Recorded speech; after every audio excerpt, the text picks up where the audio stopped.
ఈ ప్రపంచంలోని ముగ్గురు ఫేమస్ సైంటిస్టులు వాళ్ళు చనిపోయే ముందు వాళ్ళు చెప్పిన లాస్ట్ వర్డ్స్, చివరి మాటలు ఏవో మీకు తెలుసా? అయితే చూడండి, మొదట ఆల్బర్ట్ ఐన్స్టైన్ గారు. ఈయన చనిపోయే ముందు ఇలా అన్నారు. Der sich zuerst mit Hilfe des Funkens erzeugte. ఆ సమయంలో పక్కన ఒక నర్సక్క ఉంది, కానీ అక్కకు ఏమీ అర్థం కాలేదు. ఎందుకంటే ఆయన చివరి మాటలు జర్మన్ లాంగ్వేజ్ లో చెప్పారనమాట.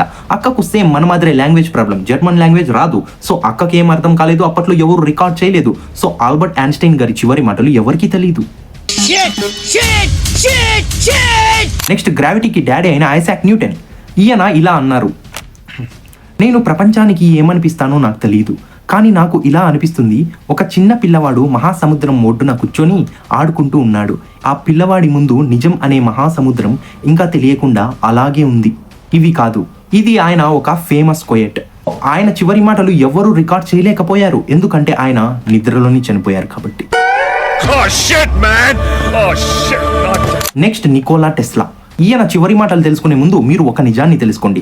ప్రపంచంలోని ఎంతమంది ఫేమస్ సైంటిస్టులు ఉన్నారో వాళ్ళ చివరి మాటలు ఎవరికి తెలియదు అనమాట, ఎందుకంటే అప్పుడు ఎవరు రికార్డ్ చేయలేదు. ఇంకా సో మనకి నికోలా టెస్లా గారివి ఎలా తెలుస్తాయి? ఆయన చనిపోయిన 2 రోజుల తర్వాత ఆయన బాడీ న్యూయార్క్ హోటల్లో దొరికింది. సో ఆయన చివరి మాటలు కూడా ఎవరికి తెలియదు. వీడియో నచ్చినట్లయితే ఒక్క లైక్ ఇచ్చేసేయండి. అలాగే ఇలాంటి మరిన్ని వీడియోస్ కోసం ఫాలో ఫర్ మోర్.